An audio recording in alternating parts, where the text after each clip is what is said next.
Bonsoir Ségolène Royal. Bonsoir. Un mot de commentaire d'abord sur l'action de l'opposition aujourd'hui. Comment vous avez réagi ?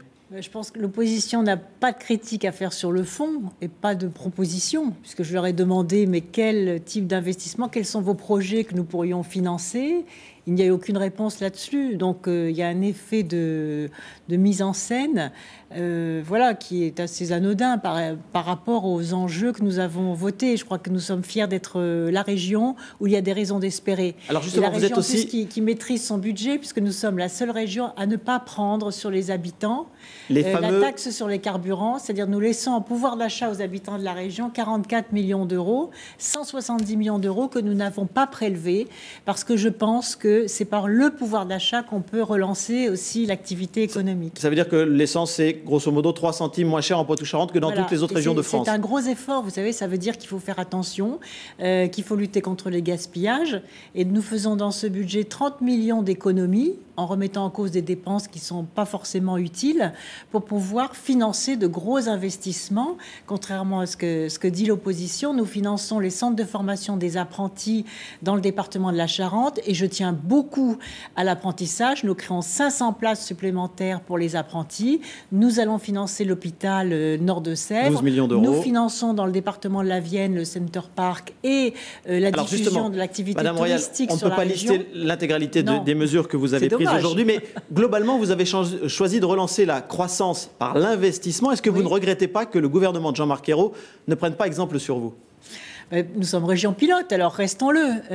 Et peut-être aussi que nous gérons depuis plusieurs années. Jean-Marc Ayrault fait suite à 10 ans d'une politique de droite qui a vidé les caisses de l'État, qui a créé beaucoup d'injustices, qui n'a pas investi dans la croissance verte. Nous recueillons ici dans la région, que nous dirigeons depuis 2004, les fruits de nos efforts. Les efforts pourquoi ? Les efforts pour faire quatre choses, 4 priorités majeures.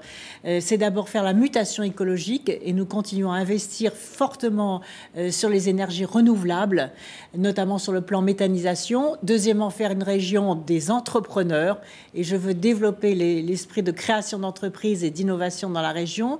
Troisièmement, nous voulons une région solidaire et c'est pour ça que nous continuons à investir dans l'éducation, dans la formation et dans la culture. Et enfin, une région humaine et nous sommes à l'avant-garde des actions, par exemple, pour l'intégration des personnes handicapées. Avec toutes ces idées, Ségolène Royal, ne seriez-vous pas un renfort de poids auprès de Jean-Marc Ayrault?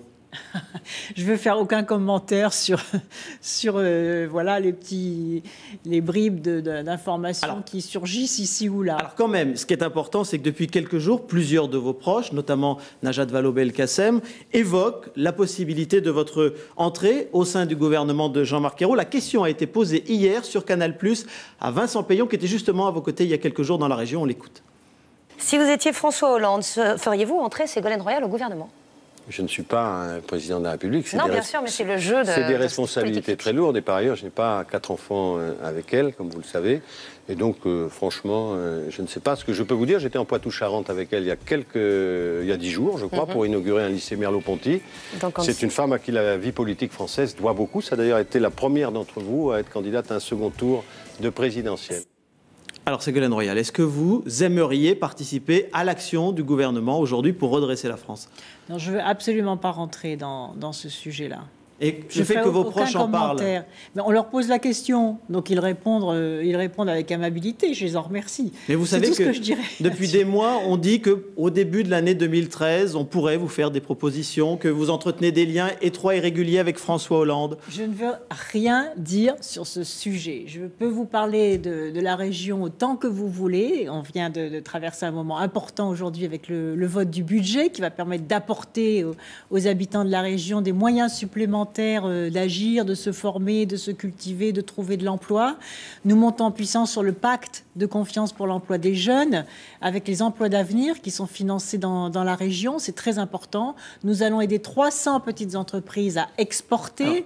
Et puis, nous investissons aussi sur les infrastructures, puisque 6 nouveaux trains vont être mis en circulation dans la région. Mais il y a plein d'autres choses. Sur l'action du gouvernement, un mot quand même, parce que vous êtes une responsable politique de premier plan au Parti socialiste. Ce soir, une étude annonce que Jean-Marc Ayrault est à 37% d'opinion favorable, en baisse encore aujourd'hui dans les sondages. Et 15 députés ont demandé à François Hollande de changer de cap au niveau de l'action de son gouvernement. Est-ce que vous aussi, vous souhaitez ce changement de cap ?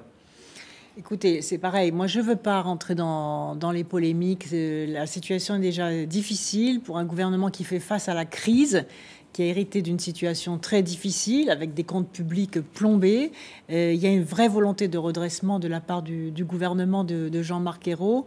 Et je crois qu'il faut le juger au résultat, le laisser travailler, faire en sorte que justement, si les territoires se mobilisent, comme nous le faisons ici dans la région, eh bien les Français vont retrouver des raisons d'y croire et d'espérer. C'est ça qui est très important. Tous les ministres du gouvernement défilent depuis quelques semaines dans la région. Il ne faut y voir aucun signe politique concernant votre avenir. Mais vous savez, ce sont eux qui choisissent la région. Et j'en suis très fière. Lorsque Marisol Touraine vient ici pour annoncer les mesures contre les déserts médicaux, c'est parce qu'elle sait que dans la région, nous sommes un laboratoire sur ce sujet-là, avec 55 maisons de santé qui ont été ouvertes et créées pour lutter contre la désertification médicale. Donc, c'est la reconnaissance d'un travail. Et c'est en s'appuyant sur les expériences réussies que l'on peut, en les généralisant au niveau national, redresser le pays. Merci, Madame Royal, d'avoir été notre invitée ce soir.